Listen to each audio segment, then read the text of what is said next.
भविष्य दृष्टा, पत्रकार, कुशल राजनीतिज्ञ, उच्च कोटि के संत, महामानव और महान दार्शनिक, ऐसे व्यक्तित्व के धनी थे पंडित दीनदयाल उपाध्याय।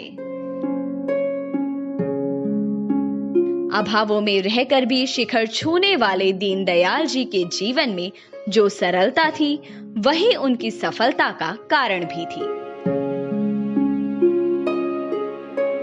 वे विलक्षण प्रतिभा के धनी थे और उन्होंने घनघोर गरीबी एवं कष्टों में शिक्षा प्राप्त की।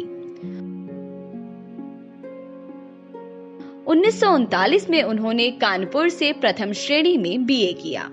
वहीं उनका संपर्क राष्ट्रीय स्वयंसेवक संघ के उत्तर प्रदेश के प्रचारक देवरस जी से हुआ। इसके बाद वे संघ की ओर खिंचे चले आए। संघ के तृतीय वर्ष की बौद्धिक परीक्षा में उन्हें पूरे देश में प्रथम स्थान मिला। उन्होंने प्रशासनिक सेवा की परीक्षा में भी प्रथम स्थान प्राप्त किया, लेकिन उसे छोड़कर संघ के प्रचारक बन भारत माता की सेवा में जीवन लगाना ही उन्होंने श्रेष्ठ समझा। 1942 से उनका प्रचारक जीवन लखीमपुर से शुरू हुआ। 1947 में वे उत्तर प्रदेश के सह प्रांत प्रचारक बनाए गए। डॉक्टर श्यामा प्रसाद मुखर्जी नेहरू की मुस्लिम तुष्टीकरण की नीतियों के विरोध में राष्ट्रीय विचारों वाले एक नए राजनीतिक दल का गठन करना चाहते थे। डॉक्टर श्यामा प्रसाद मुखर्जी ने संघ के तत्कालीन सरसंघचालक श्री गुरुजी से संपर्क किया। तब श्री गुरुजी ने दीनदयाल जी को डॉक्टर श्यामा प्रसाद मुखर्जी का सहयोग करने को कहा। इस प्रकार भारतीय जनसंघ की स्थापना हुई।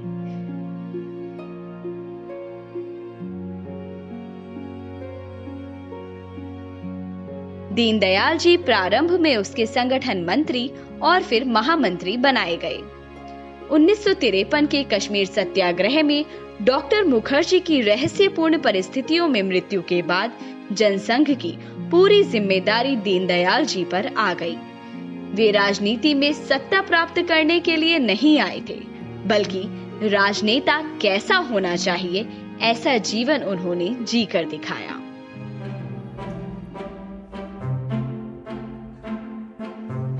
एक पत्रकार के रूप में भी दीनदयाल जी ने राष्ट्रवादी विचारों का प्रचार प्रसार करने में बड़ी महत्वपूर्ण भूमिका निभाई।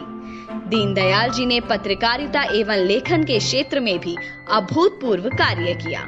राष्ट्रधर्म, पांचजन्य, ऑर्गेनाइजर एवं स्वदेश समाचार पत्र एवं पत्रिकाएं उन्हीं की देन हैं। इसी वर्ष फरवरी में उत्तर प्रदेश के चंदौली में पंडित दीनदयाल उपाध्याय की 63 फीट ऊंची प्रतिमा का प्रधानमंत्री नरेंद्र मोदी ने अनावरण किया। आज एकात्म मानववाद के सिद्धांत और उसके अनुकूल शिक्षा और संस्कृति पर सोचने की आवश्यकता है। आज भारत दुनिया का सबसे बड़ा लोकतंत्र कहा जाता है, लेकिन इसकी सार्थकता तब है जब हम पंडित दीनदयाल उपाध्याय के एकात्म मानववाद दर्शन के अंतर्गत समाज के अंतिम छोर पर खड़े अंतिम व्यक्ति को इसका अनुभव करवा सके।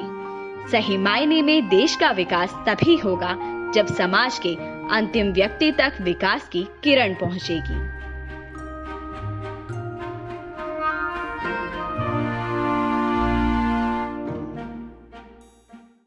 यदि आपको हमारा ये वीडियो पसंद आया तो इसे लाइक करें, शेयर करें और चैनल को सब्सक्राइब करना न भूलें।